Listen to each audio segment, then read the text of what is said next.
Hello, I'm Stuart Crainer'a, co-founder of Thinkers50 and director of the Business Ecosystem Alliance. Welcome to this Business Ecosystem Alliance webinar.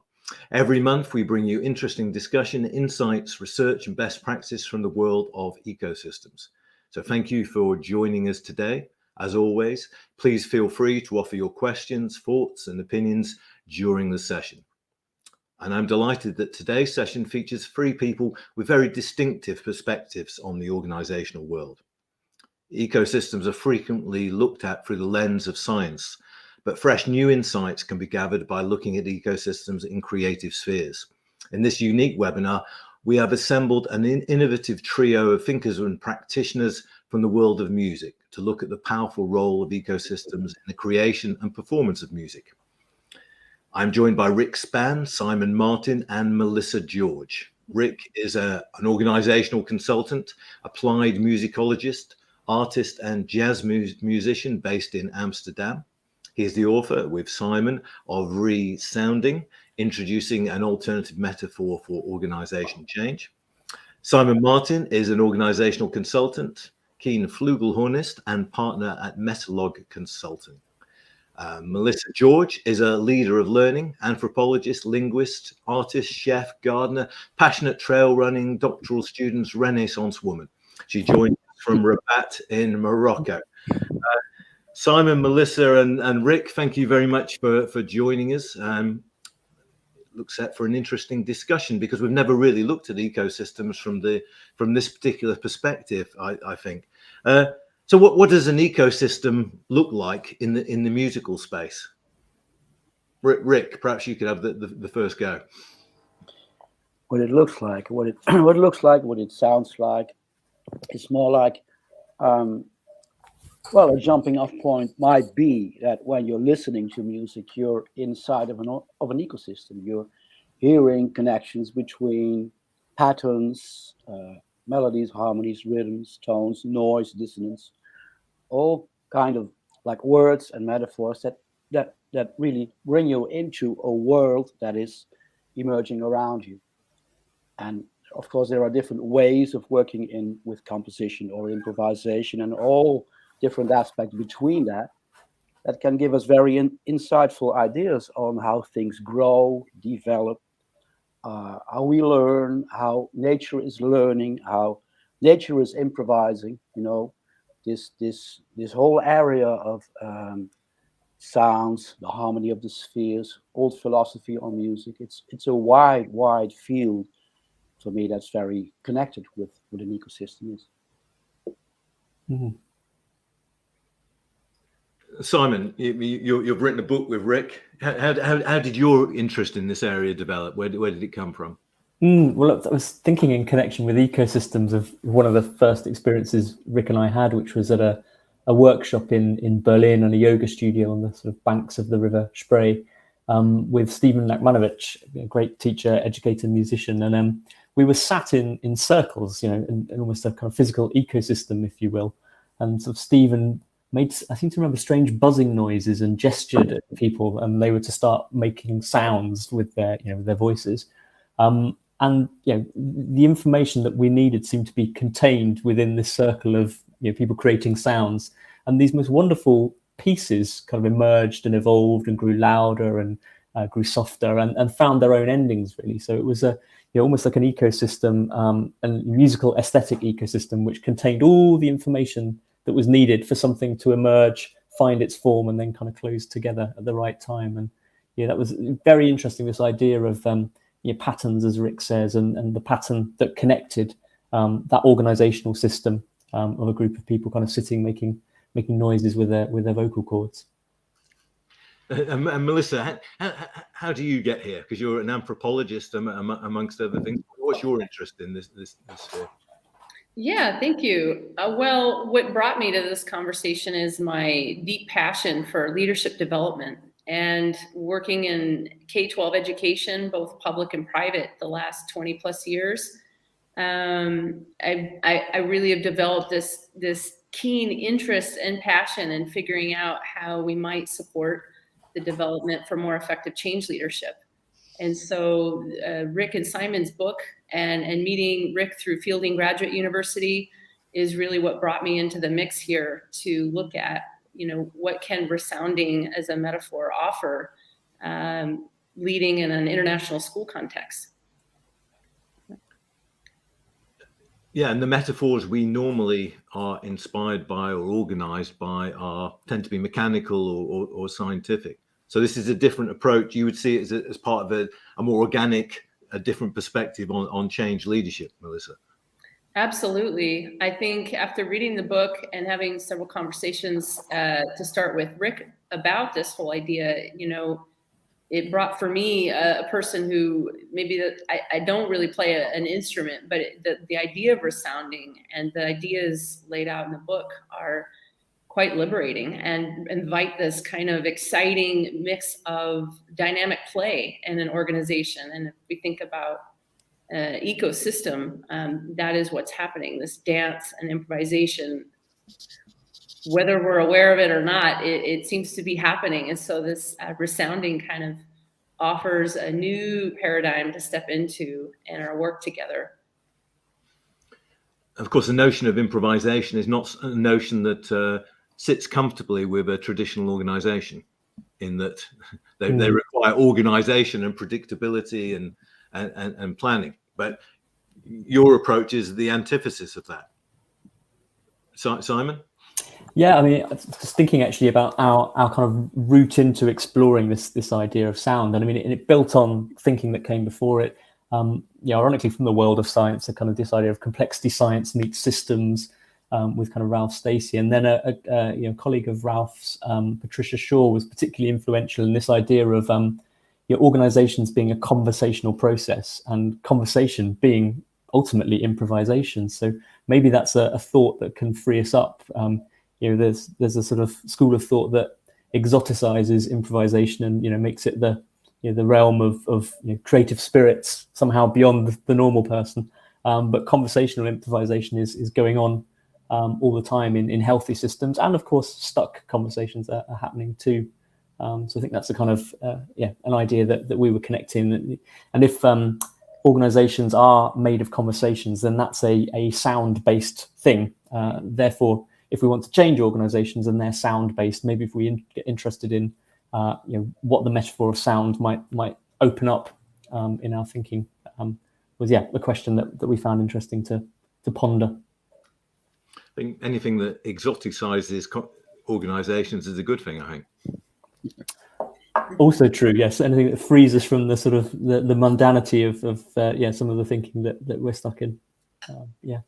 It seems to be from the music world, Rik, that there's two elements: the performance element and the creative element. And obviously they can be fused together. But I suppose in the organizational world, it is performative as well, and can be creative. Yeah, well, the idea when you think of creative musicians and you think in terms of like creation, then you might think in terms of composition, like I'm composing something. But then again, if you write that down and if you say this is the score and it should be done exactly like that, then you're going to have an execution of a plan. And it can be wonderful, of course, and really you have to be attentive to what's going on and stuff. But if you're like improvising, like here in Amsterdam, we have a jazz collective, which is called the Instant Composers Pool. It's quite old and legendary. And what they do is simply they say we're composing instantly. So we're in the moment and we're doing something, but we do not edit it yet. So it's the unedited reality that we're all in. And then that really requires a different mindset, but also a different attitude towards spontaneity, taking risks, embracing errors, stuff like that, which also means that there's some anxiety there. And I think anxiety is a very interesting thing to raise in this context. When we have anxiety-provoking things happening in an organization, if you think of it in an ecosystemic lens, well, that's just what leads to innovation. That's the tensions that we need between what is and what is becoming in the moment.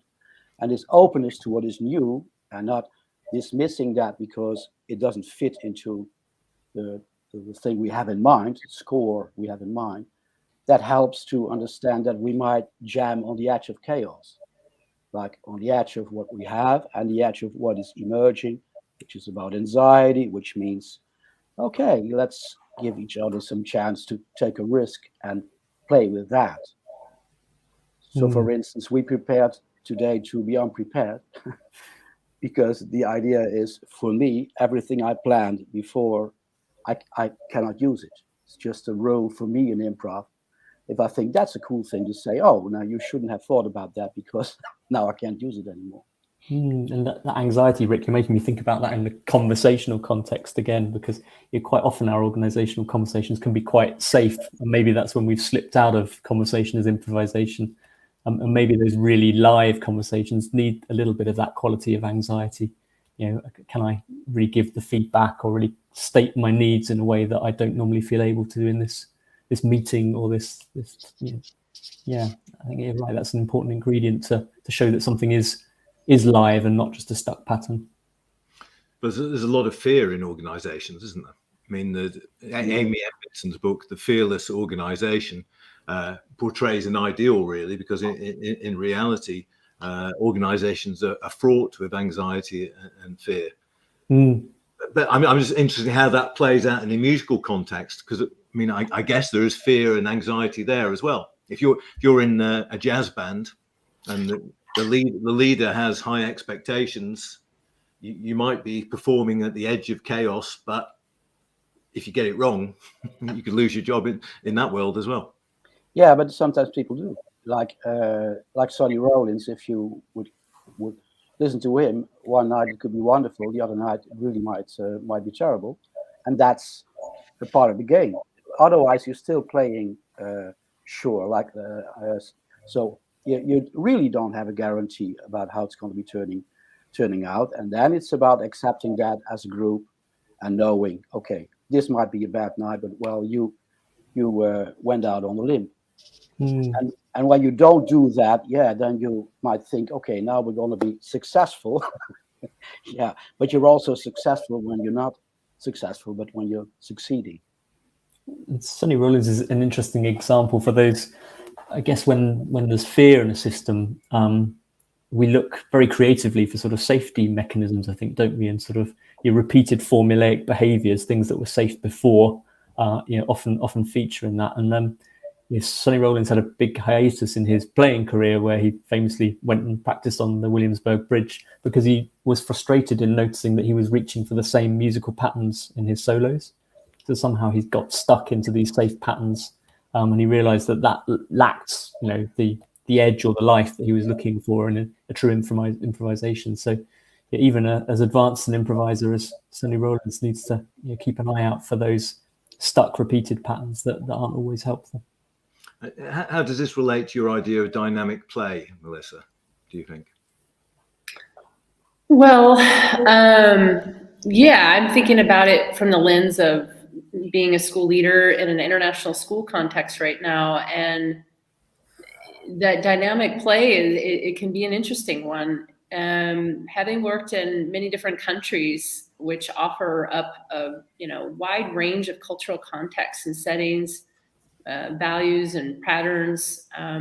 When I've been inside a school organization in different places in the world, this dynamic play gets expressed quite differently depending on the culture of the organization, which is, in my experience, almost always been influenced by the local context and culture. So there's the organizational culture influenced by the local culture. And oftentimes I don't think people that are swimming in the mix of this and playing together through their interactions and their work together understand just how much that cultural context that we're living and working in does infiltrate and influence the work we do together. And oftentimes I hear themes that people find frustrating in the dynamic play of our work show up are the very same things that people find frustrating with the culture. And it's all because of the lens they're bringing on with their own playing. And so, I mean, just to go back to just fear in organizations, I think it's a real deep topic to explore. And yet, I know Rick and I have talked about this idea of going through complexity and coming out the other side to simplicity, and getting people to have an experience where they find joy in the dynamic play of their work together, and somebody in the system or ecosystem or a group of people, even if it's just one person, starts with creating that safety of that structure through a resonance and their relationships with the people around them.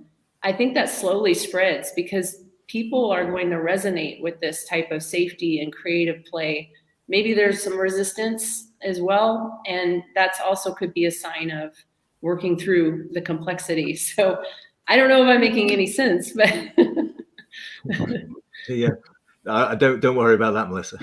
But I think the simplicity, complexity, the way they play off against each other is really interesting, because in the arts, I mean, you think of the great artists like Picasso or great musicians, Miles Davis, their capacity to do for simplicity is what makes it beautiful. And it's the same in sport, isn't it? The great soccer players, you don't look at Messi or Ronaldo thinking they're making the game more complicated. And the reverse is true in organizations. You often get promoted for, you're more likely to get promoted for overcomplicating rather than oversimplifying.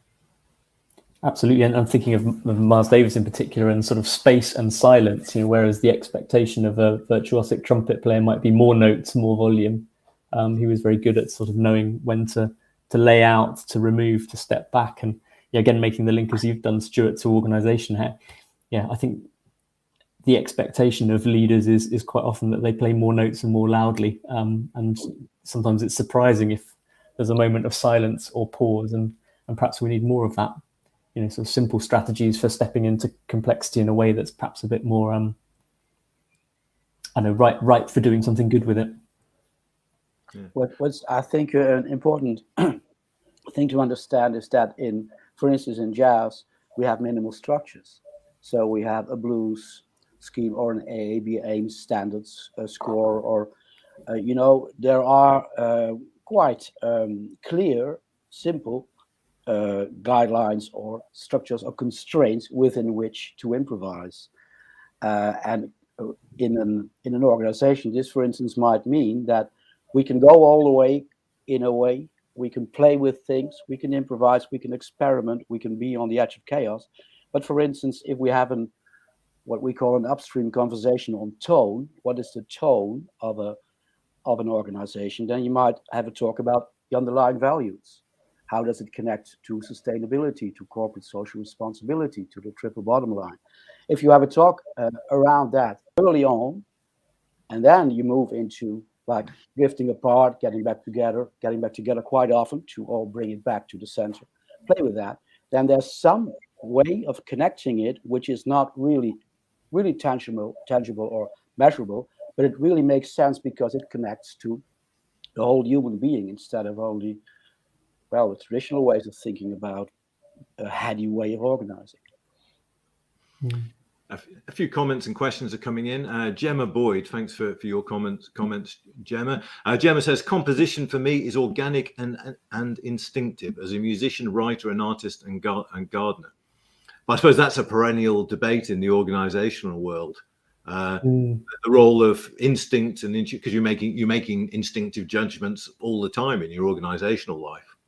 But it's kind of unfashionable, isn't it? Because the organizations expect the data to back it up. And we got interested in that sort of side of things a little bit when we were thinking about this idea of sound metaphor and using the arts to kind of perhaps open up different ways of thinking about organization. And every now and again, we got a bit sort of paranoid. Is this legitimate? And one thing that helped us was Heron and Reason's idea of there being 4 different ways of knowing in organization. And the common ways of knowing are propositional. They're sort of management textbook type things. They're formulas or business planning templates.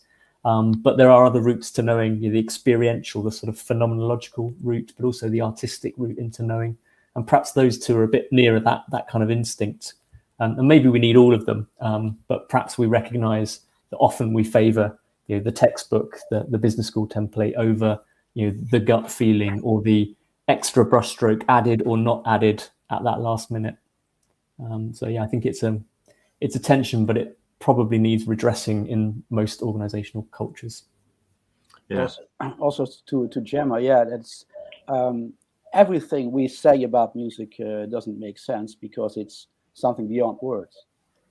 Like, and the same with dance. Like, who was it? Isadora Duncan said, if I could explain, when people are asking you what do you mean when you're dancing that, she said, well, if I could explain what it meant, I wouldn't have to dance it.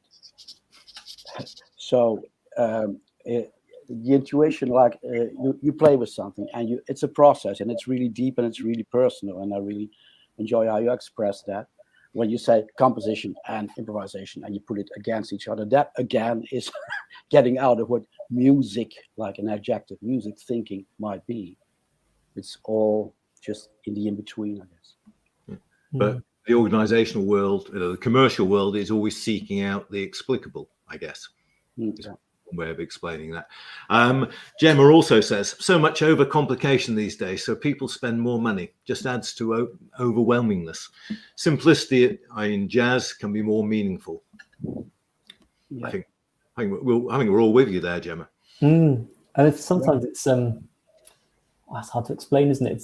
It's perhaps the difference between operating from a particular stance versus having particular tools, if that makes sense. You get a lot of complicated tools that are on offer, but perhaps what I think Gemma's talking about, and she'll tell me if I'm wrong, is this idea of an orientation to sort of simplicity, or that kind of instinctual mindset that I think you were talking about, Rick, and also what you were talking about, Melissa, in terms of that sort of dynamic play stance that you were talking about, sort of experiencing that in lots of different organizational cultures informed by their local cultures. But I imagine that kind of curious stance remains the same throughout. Nick Beeson says, recycles the Frank Zappa quote, talking about music is like dancing about architecture. Nice. I didn't know that one, but I shall remember that. Which is a very funny line, and thank you, Frank Zappa, for that. But I'm not sure that's actually true, because I think it's necessary to have conversations about music and art and whatever. Anyway, and Alex Pezjak, thank you for your comments. He says tone equals principles, and principles equal the freedom within a framework. It is intuitive, simple, and works in large organizations. I've worked with such a framework for 10 years. And how do these ideas go down in organizations? When you enter an organization for the first time and they want to talk to you about working with you, what's the usual response? I mean, I think if I jump in there, it almost connects to that stance versus methodology question as well. So I think what we were exploring in the conversations the three of us have been having around this subject is a question about how do we find fresh ways of thinking about organizational problems, because we often get stuck in our own ways of thinking. And sound was just an interesting enough metaphor, but it could just as easily have been cooking or gardening. So I think it's more that kind of curious stance, that dynamic play stance that's behind it. So, I don't think it's a case of going into organizations and putting people through a sort of resounding program, as it were. But in this idea of conversation as improvisation, and the idea that organizations might have their own particular sounds that we could listen for, and depending on the context, the challenge that's being worked on, you can ask yourself different questions. What's the, if it's around team development, what's the sound of my team? Let's play with this metaphor. Is it a heavy sound? Is it a light sound? Are there lots of notes? Is there trauma? Is there heavy silence? And if we can begin to listen into what's going on, what other options might there be for action? And we were sort of informed a little bit in getting to that idea by a phrase from Otto Scharmer talking about organizational consulting being about helping the system sense and see itself. So this idea, also Gestalt idea of paying attention to what is rather than worrying about point B in the first instance. And then we noticed that's a very visual metaphor. So what happens if you flip it into sound? So again, I think it's sort of stance rather than methodology, if that makes any sense. There's an interesting comment from Frank Karlberg, and thank you very much, Frank. And he says, on page 44 of the fascinating book, Entangled Life, he learned that fungi use their senses quite a lot. And he also learned that organisms self-organize and continually remake themselves. On the other hand, machines are built and maintained by humans. So 2 questions. As we learn from fungi, what can we do to use our senses more and focus more on organizing and less on organizations? Melissa, are you a fungi expert? No, not necessarily. I think what we're getting to is metaphors to explore our senses and therefore understand organizations more powerfully, perhaps.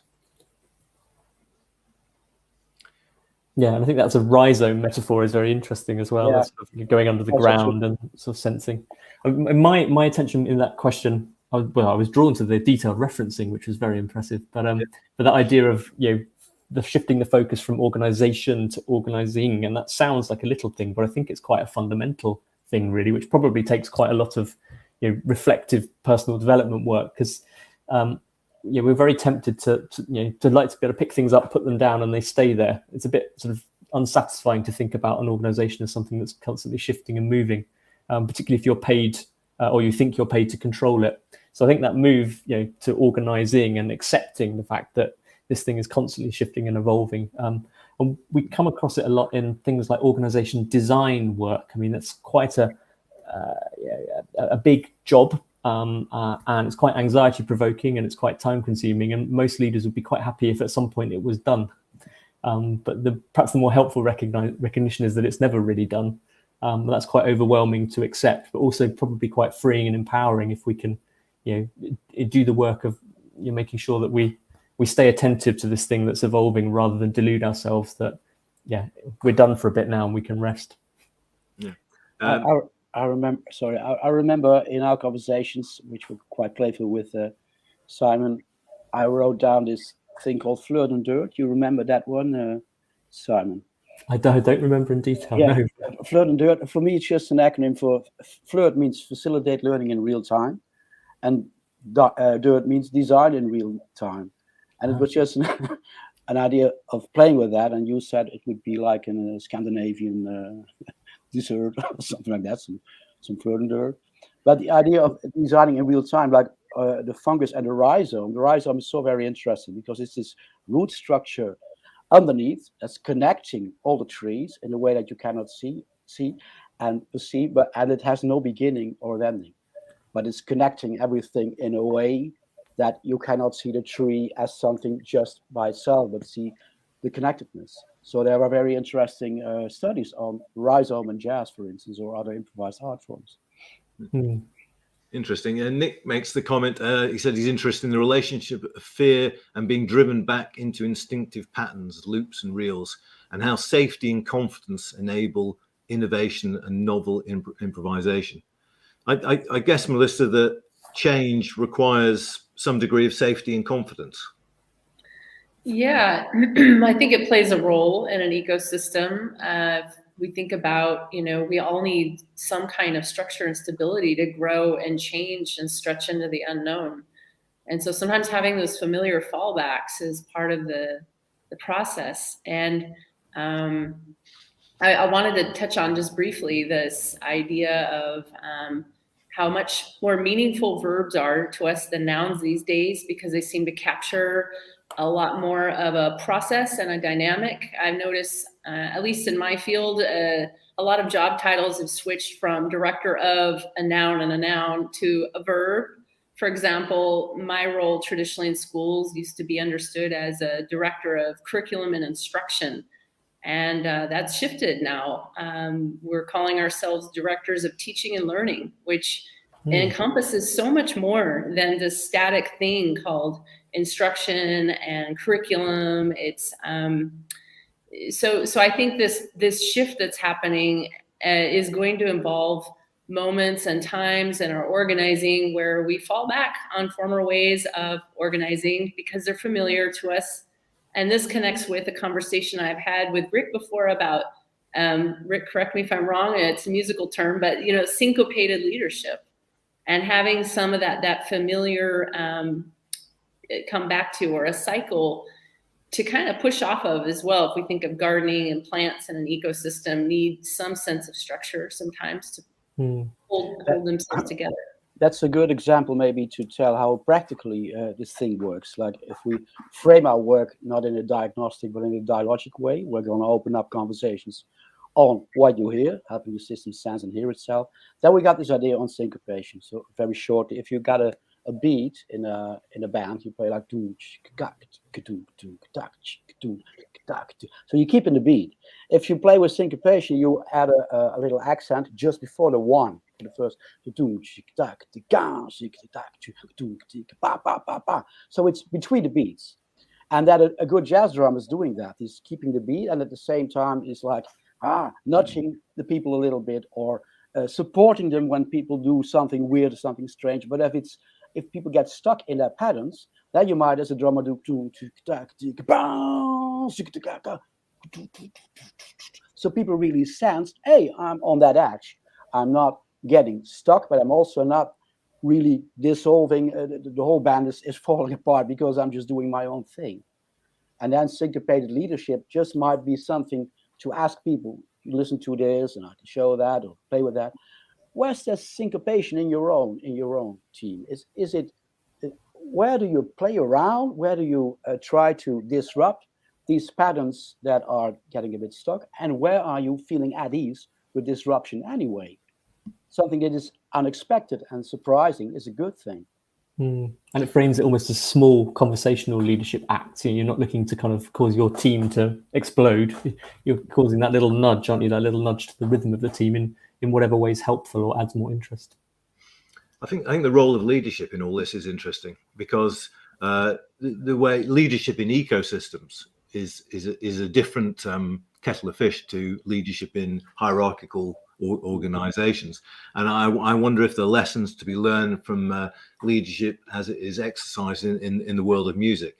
So I think it's somebody like Duke Ellington in a leadership capacity, or the leader of a music group of any sort. A number of people watching have made comments about leadership. Gemma says leaders may have more control if they're less controlling and let employees flourish and evolve into their strengths. And she and Alex have also talked about the leader as an orchestrator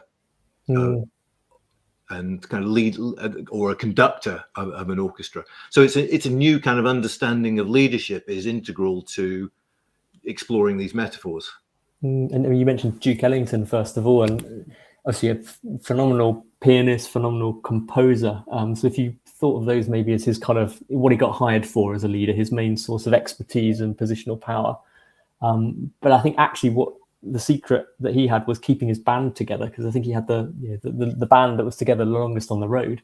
And his behind the scenes skill was fostering an environment where very difficult characters could just about coexist. And he was a really, almost a psychologist really, in knowing how to let this group of people get along. And I think he had, I forget who it was it Charles Mingus, really acted up at one stage, and he said to him, Charles, I never fire anyone from my band, so I'm afraid you're going to have to resign. But for the most part, he managed to keep really quite a motley crew of very different characters together, without that being the thing he was famous for, perhaps. Yeah, and speaking to what I just read, Duke was not writing for an instrument; he was writing for the players. So if you had Cootie Williams, that was this guy who was playing like a bit of a jungle style, wah, wah, stuff like that. So then he would play something that was connected with his personal style, instead of I'm going to do something for trumpet or whatever.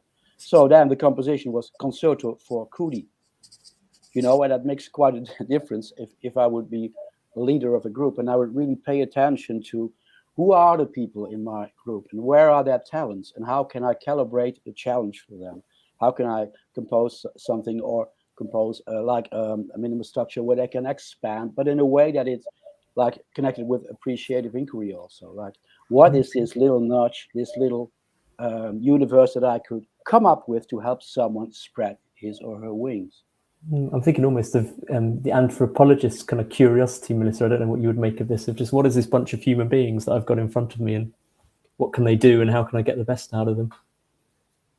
Yeah, if you see a music teacher, if any of you have ever gone to a school musical performance, I'm always amazed at how incredibly patient and tolerant these music teachers are, and how well they set the stage for parents' expectations on the night of their first concert. They really set the expectation of these are students learning how to play an instrument and play music together for the first time. You're going to hear squawks and squeaks and sounds, and this is part of the journey, and they have come so far, and so that really unites everyone to be quite appreciative of what's happening, even though it may not sound beautiful.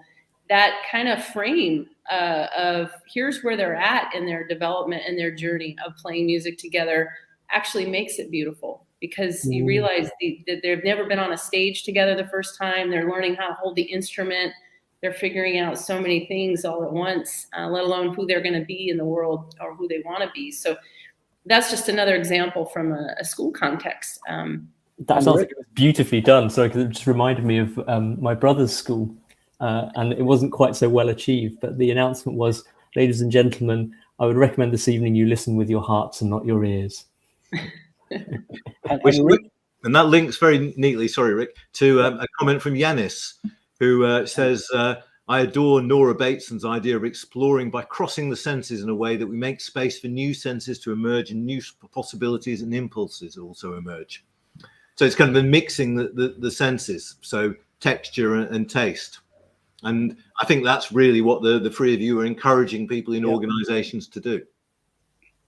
Yeah, absolutely. I mean, you mentioned it at the start, I think, Stuart, about the sort of machine metaphor and its dominance. But there are so many things that become sort of dominant. And I think almost any alternative way of looking at or hearing what's going on in organizations is helpful in unsticking. And we began in the bit of writing we did with this question of sound. But by the end, we were very interested in the sort of the embodied.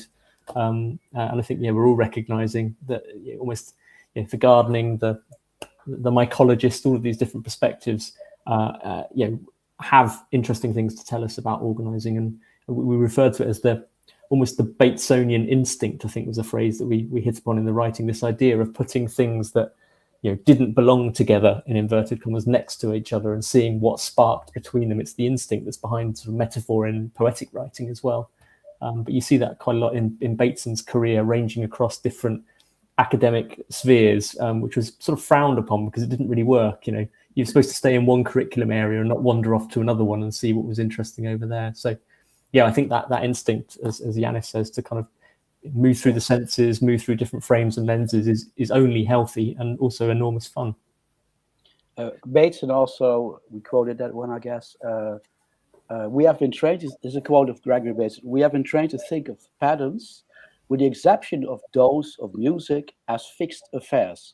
It is easier and lazier that way, but of course, all nonsense. So dynamic affairs, the patterns are constantly evolving, and riffing on what you were just saying, Melissa and Simon, at a school performance, kids are playing, the audience is cheering. They might say, yeah, they might say, woo, and that's also about co-design, zooming out and taking the audience in as participants into what's evolving. Which means that if I improvise and I hear someone saying, woo, I might remember that, maybe just sense that, and later on it might emerge in the song or in the composition. So this is also opening up the field. Some good comments coming in. Rashmi, thank you for your lengthy comments, and thank you for referencing Donnell.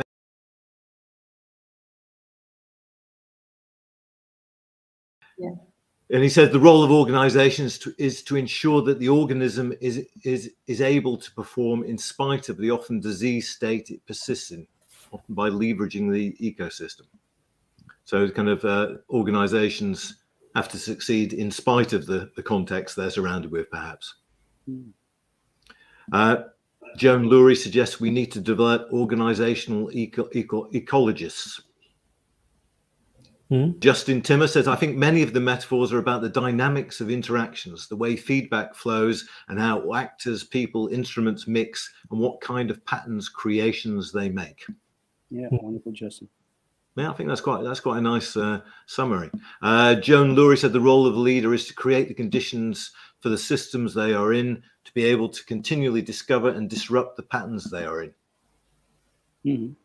So then I suppose that's the role of leadership again, kind of the leader as a disruptor.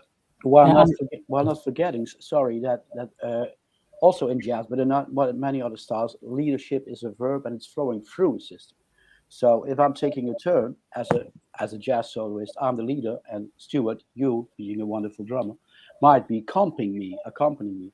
But then you get a solo, because in jazz you always also bring the rhythm section into the conversation, and then you are the leader, and I'm accompanying you. So it's not a fixed position. Maybe convening, the art of convening is very important. Miles is bringing people together. But when they start playing, then when John Coltrane's playing, he's the leader of the band.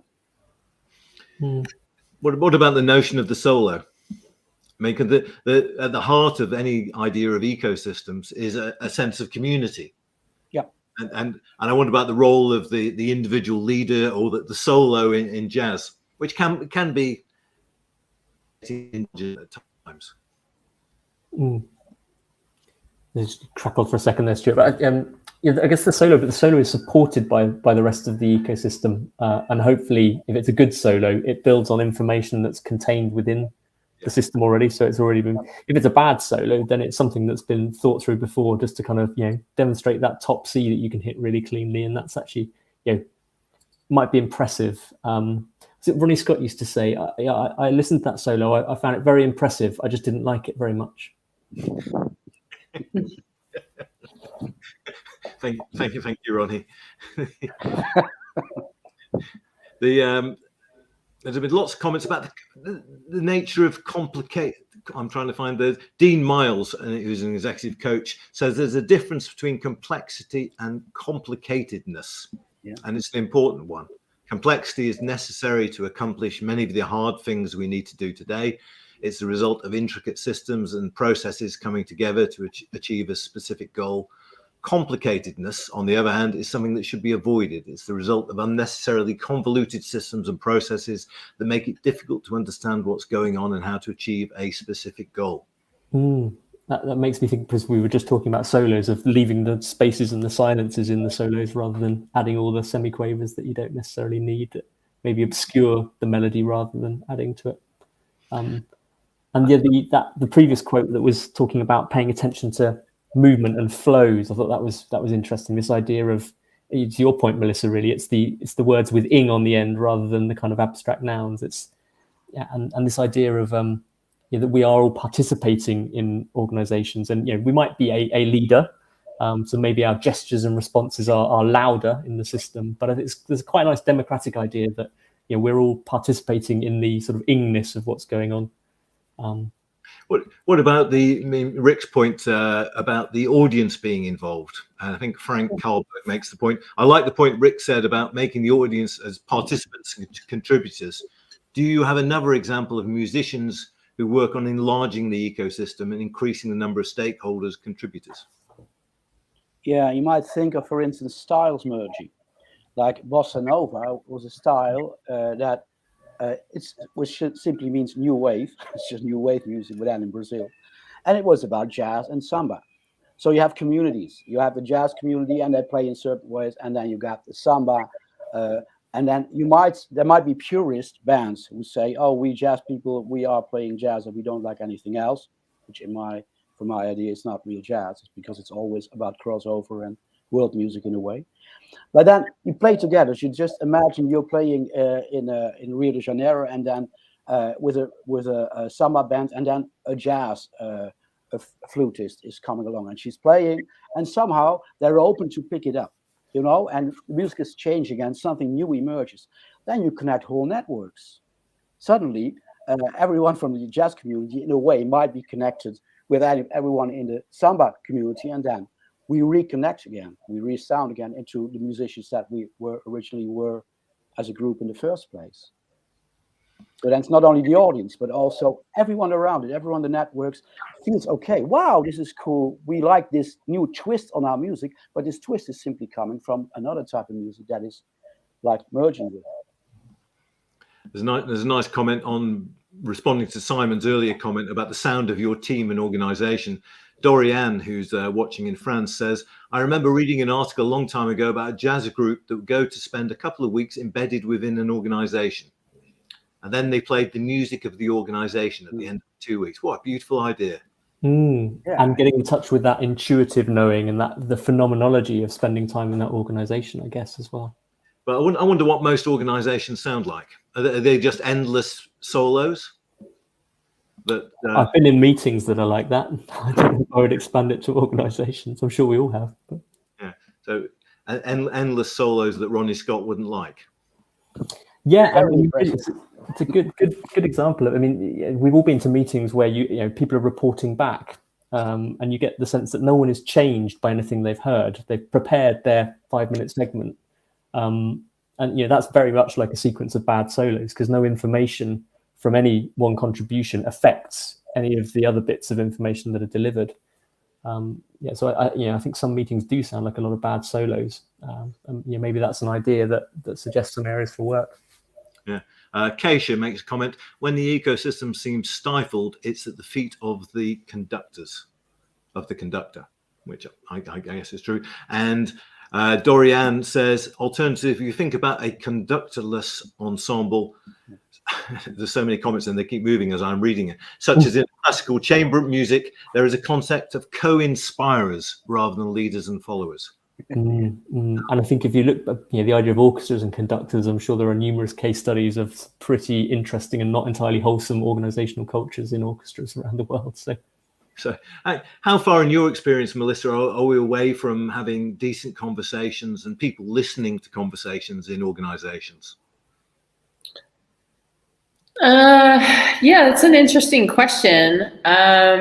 And right now my mind is thinking about also the conversations that are trickling in the comments about leaders and followers. And I do think they're helpful language labels to use. I just think that our idea of the leader being like a hero or heroine who's responsible for everything, I think is not going to work anymore. I think I prefer this notion of thinking of leadership as a system, as an ecosystem, that the best leaders know when to be followers. They know when to support solos and expression from the group that's beautiful and inspiring. And followers, I think good leaders see the potential in followers to develop their leadership capacities, and they nurture that. And so for me, leadership and followership are a relationship, and they go together well. And I know, we don't talk a lot about followership. We talk mostly about leadership because it's more glorified, but it's the whole system. And I think, gosh, we have a lot of work to do. I know, at least in my context, you ask about the conversations, and sometimes if I brought the idea of music, what kind of music are we playing together? If we take out all of the sound and the language we're using, it's not sounding very good at times. And so, I'm always looking for some ways to improve the harmony or notice different tones that might show up. And this is coming from me, a non-musical background, but I do find it very helpful for being more nuanced and noticing more what's going on in the system around me and what I might turn the volume up on, or what sounds am I bringing into the room. And do we need to add complexity, or do we need to tone it down and simplify it a bit? So. We're out of time. But what would you like people to take away from this, Rick? What would you like people to think about when they go to work in their organization tomorrow?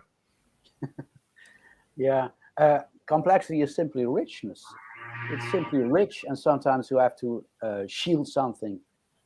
That's not our thing, but it's being very, very interested in. We work with human beings, and everyone's a musician. You don't need an instrument for that. So really pay attention to what emerges from really listening generously. What's happening here, and then understanding that we're not like machines or stuff like that.